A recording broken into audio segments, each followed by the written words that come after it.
आदरणीय पवारसाहेब, माझे मित्र नाना, एडतकर साहेब आहेत, देशमुख साहेब आहेत आणि आजचा कार्यक्रम हा ज्यांच्यासाठी आहे किंवा ज्यांच्या विचाराच्या अनावरणासाठी आहे ते राहुल गडपाले आणि उपस्थित बांधवांनो आणि भगिनींनो, आत्ता माझं नाव घेताना माझं जे वर्णन केलं की अवघ्या काही वेळात पुस्तकाचा फडशा पाडतो, म्हणजे याचा अर्थ मी तुमचं पुस्तक वाचलं असं त्यांना सुचवायचं आहे. मला पूर्ण मी काय वाचू शकलेलं नाही, पण चालले जरूर. आणि राहुलजी, खरंच आहे की तुमचं अभिनंदन करावं तेवढं थोडं, कारण आत्तापर्यंत आपण सगळा अंधार पसरला आहे, आपलं काय होणार ही एक मनामध्ये भीती बाळगणारी लोक जी आहेत त्या सगळ्यांना मला सांगायचं की अंधार जरी पसरला असला तरी देखील वणवा जो भडकतो त्याला एक ठिणगी पुरेशी असते. एक ठिणगी असते की जी वणवा भडकवू शकते, एक ठिणगी, आणि त्या ठिणगीचं काम तुम्ही करता आहात. बाकी एडतकर साहेब तर वणव्यासारखे चाललेले आहेत, म्हणजे विचारानेच पेटून आलेले आहेत. आणि हे खरंच आहे की आता सध्या जे काय चाललेलं आहे, आपण वर्णन फार गोड करतो, लोकशाहीचा चौथा स्तंभ जो सत्ताधाऱ्यांच्या वाळवीने पोखरून टाकलेला आहे, अक्षरशः त्या स्तंभाला वाळवीच लागलेली आहे. आणि काही काही शब्द नवीन नवीन येत असतात, जसं आत्तापर्यंत एक हिडीस शब्द होता, हिडीस कारभार चाललेला आहे. आता मला असं वाटतं इडीस कारभार चाललेला आहे. असा कारभार कधीही झालेला नव्हता, काय इडीस कारभार आहे. म्हणजे आपण जे काही सांगतो, बरं आमचं काय म्हणणं आहे की तुम्ही सगळ्यांना समान एका न्यायाने वागवा. समान नागरी कायदा जो आहे त्याची सुरुवातीला कायदा सगळ्यांसाठी जो काय आहे तो तरी समान वागवा. म्हणजे आपण जे काही नाना आरोप करतो, आपण ज्या काही चौकशा लावतो किंवा लावल्या होत्या त्या सगळ्या कशा पटापट बंद करून क्लीन चिट म्हणजे क्लीन चिटर सरकार आहे, क्लीन चिट देणार. म्हणून आता दुसरा शब्द मला आठवत नाही, म्हणून क्लीन चिटर सरकार आहे. आणि आपली लोक मात्र कुठल्या तरी गोष्टी उकरून काढायच्या. जसं तुम्ही आता उल्लेख केला बघेलांचा, महादेव ॲप. भूपेश बघेल काय जाणार नाहीत, पण जर का तिकडे गेले भाजपात तर महादेव ॲपचं पटकन हर हर महादेव होऊन जाईल. हर हर महादेव. हे एवढं सगळं निर्लज्जपणाने चाललेलं असताना आपण गप्प कसे काय बसू शकतो.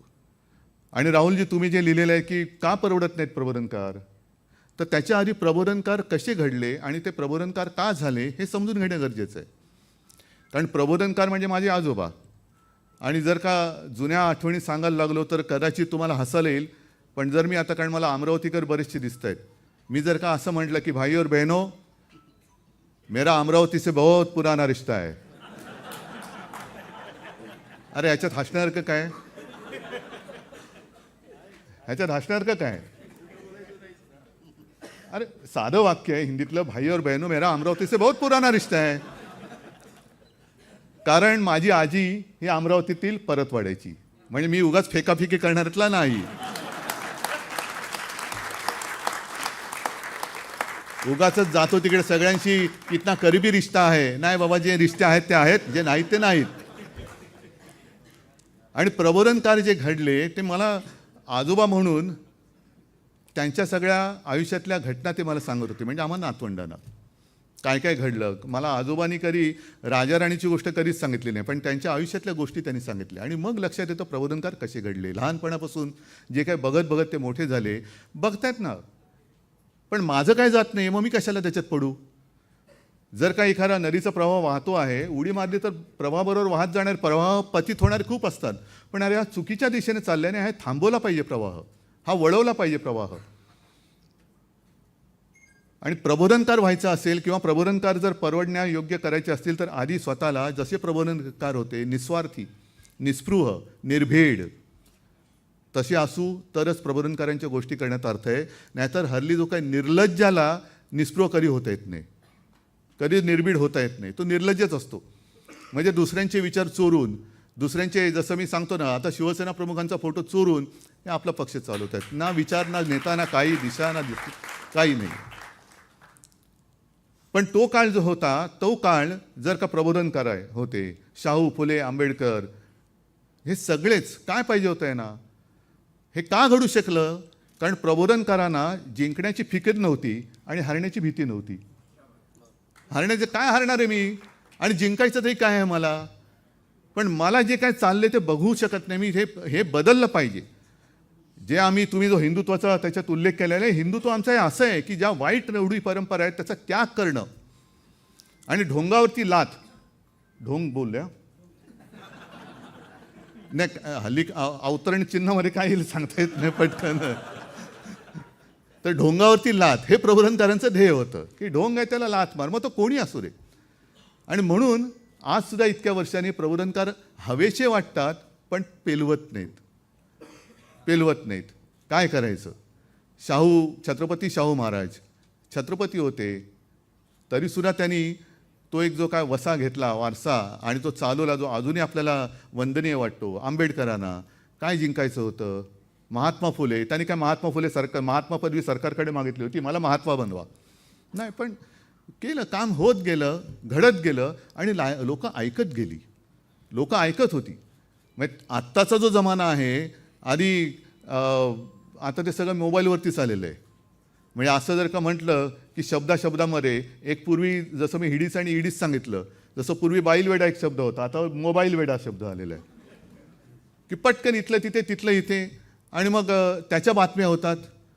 पत्रकारितेला सुद्धा तुम्ही जे म्हणालात ना की प्रश्न असतात, एखादं बुडतोय आता कसं वाटतंय, अरे त्याला वाचव ना, तुझ्या समोर बुडतोय तो वाचव, त्याला ते हातातलं दांडकं त्याच्या हातात दे आणि खेच त्याला वरती.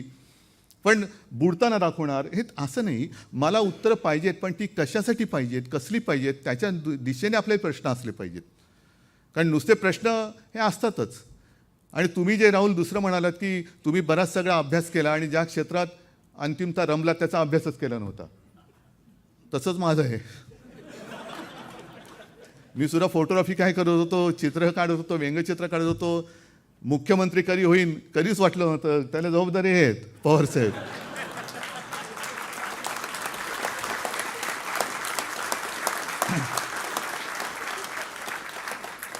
पण जे जमेल ते मी केलं. आणि अर्थात तुम्ही म्हणजे सगळी महाराष्ट्रातली जनता तुम्ही मला स्वीकारलत. आणि आज सुद्धा कुटुंबातला मला एक जो मान मिळालेला आहे, मला असं वाटतं माझ्या आयुष्याची कमाई तीच आहे. ही माझ्या आयुष्याची कमाई आहे.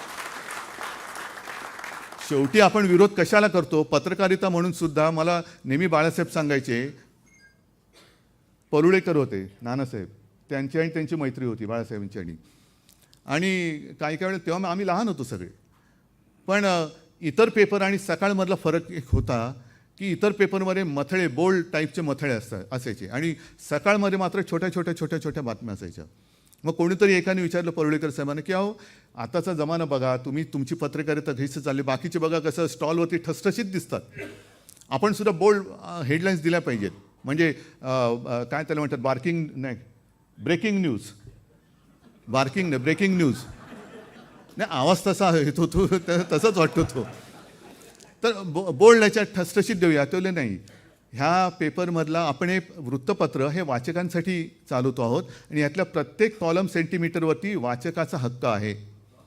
त्याला जास्तीत जास्त बातम्या देणं हे आपलं कर्तव्य आहे. ते आहे. आणि बातमीमध्ये आता ह्या काही गोष्टी ऐकून आपण विसरून गेलो. बातमी कशी असली पाहिजे, त्याच्यामध्ये बातसुद्धा असायला नाही पाहिजे आणि मीपणा नसायला पाहिजे.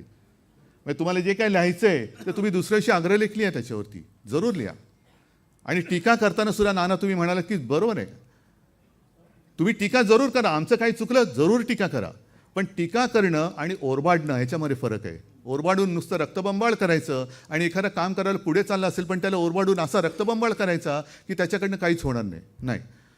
तो जर का पुढे चालला असेल तर त्याला सांगितलं पाहिजे तू जातोयस पुढे चांगलं, पण तुझं पाऊल थोडं वाकडं पडते, ते सरळ कर, मग तू सरळ नीट जाशील. आज गरज ही आहे. आणि आपला सुद्धा लढा जो आहे, आम्ही एकत्र आलो, मी आणि शिवसेना आणि काँग्रेस, राष्ट्रवादी तर आहेच सोबत. शिवसेना काँग्रेससोबत गेली म्हणजे शिवसेनेची काँग्रेस झाली. 30 वर्ष भाजपसोबत राहून आमचा भाजपा नाही झाला तर काँग्रेस कशी होईल?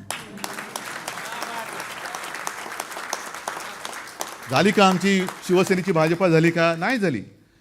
आणि मी नेहमी सांगतो शिवसेनेने भाजपाला सोडले, हिंदुत्वाला सोडलेलं नाही.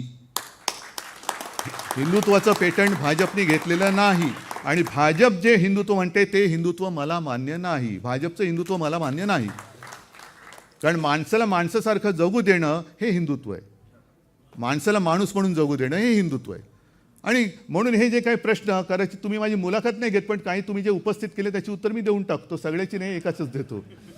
की हिंदुत्व हे केवळ जे आम्ही सांगतो ना, आता काही जण म्हणतात की तुम्ही प्रबोधनकारांचं हिंदुत्व मांडता. नाही, प्रबोधनकारांचं हिंदुत्व, माझ्या वडिलांचं हिंदुत्व आणि माझं आणि आदित्यचं हे एकच आहे.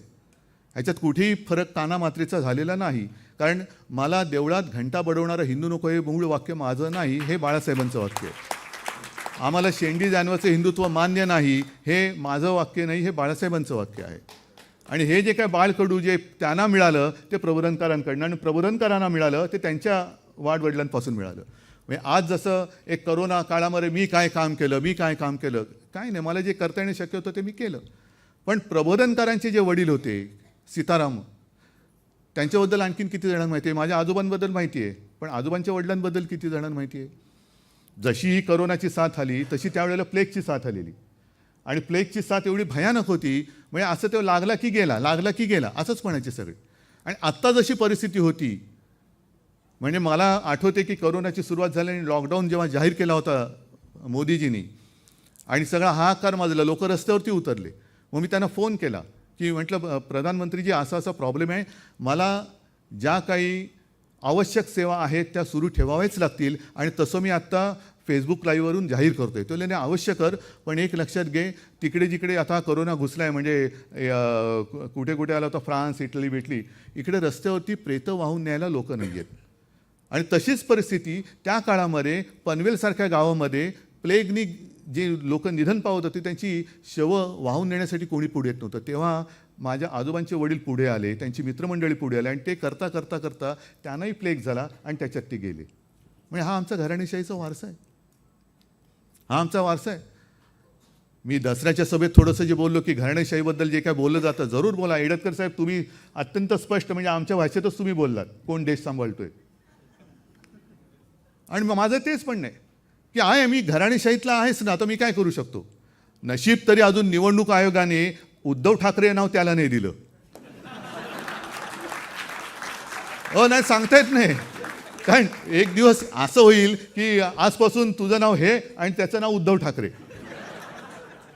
नाही, कोणालाही कोणाचं नाव बदलण्याचा अधिकार नाही, वडील बदलण्याचा अधिकार नाही, अजिबात नाही. आणि निवडणूक आयोगाला तर नाहीच नाही. निवडणूक आयोग चिन्ह इकडचं तिकडे देऊ शकतो, पण माझ्या पक्षाचं नाव कोणाला दुसऱ्याला देण्याचा अधिकार निवडणूक आयोगाला नाही. तो आम्ही मानणार नाही, अजिबात मानणार नाही. पण घराणेशाहीबद्दल बोलताना शेवटी तुमच्या समोर आहोत. तुम्ही स्वीकारलं तर मी आहे, नाही म्हटलं तर मी नाही. तुम्ही जर का सांगितलं जा घरी बस, आज कोणीतरी म्हणाले की ज्यांना घरी बसून काम करायची सवय होती वगैरे वगैरे, अरे खाल्ल्या घरच्या वारशामधून जाऊ दे, त्याच्यावरती मला बोलायचं नाही आहे. पण अशा लोकांनी आम्हाला शिकू नये. पण चंद्रचूड साहेबांच्याबद्दल जे मी बोललो की त्यांचे वडील सरन्यायाधीश होते, ते सरन्यायाधीश आहेत, त्यांचा पुत्र हे वकील आहेत, हे त्यांच्या कर्तृत्वाने आहेत. पण एक घराण्याची परंपरा असते. आणि ज्या वेळेला काल परवाकडे चंद्रचूड साहेब बोलले की 2 व्यवस्था आहेत आपल्याकडे, आम्ही म्हणजे ते न्यायव्यवस्था ही तशी जनतेला थेट बांधील नाही, कारण आम्ही तुमच्यातून निवडून येत नाही. आम्ही दिलेला निर्णय विधिमंडळ नाकारू शकत नाही. जर तुम्हाला तो चुकीचा वाटला तर तुम्ही तिकडे कायदा बदला, तो अधिकार तुम्हाला आहे. पण कायदा न बदलता निर्णय बांधणार नाही असं होऊ शकत नाही. आणि आम्ही जनतेला बांधील नाही हे एखादी व्यक्ती अशीच बोलू शकते जी स्वतः निस्पृह आहे किंवा निस्वार्थी आहे. पण निवडून आलेल्यांकडनं माझी कारकीर्द संपल्यानंतर मला जर का राज्यपाल व्हायचं असेल, मला जर का राज्यसभेचा खासदार व्हायचं असेल, तर ही अपेक्षा करताच येणार नाही. पण सुदैवाने आज तरी सर्वोच्च न्यायालय एका न्यायाने चालले, हा एक शेवटचा आशेचा किरण मला तिकडे दिसतोय. म्हणजे चंद्रचूड जरी असले तरीसुद्धा या हुकुमशाहीला ते चूड लावतील ही मला खात्री आहे, ही मला खात्री वाटते. असो, बाकी मोठं भाषण करत गेलं तर बरेच मुद्दे असे काय काय आहेत, त्याच्यामध्ये नंतर कधीतरी आपण बोलूच.